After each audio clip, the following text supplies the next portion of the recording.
فروق لغوية. ما الفرق بين السنين والسنوات والأعوام؟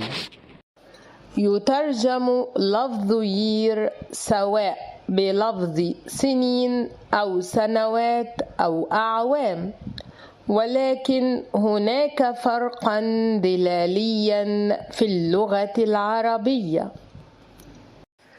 فمع أن العام والسنة مترادفتان في اللغة العربية، إلا أن الاختلاف بينهما ظهر في مواضع استخدامهما في القرآن الكريم.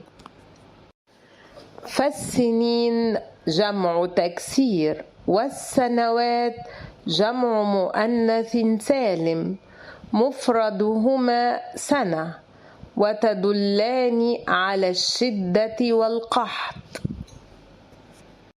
وكلمة أعوام مفردها عام، وتدل على الرخاء والخير.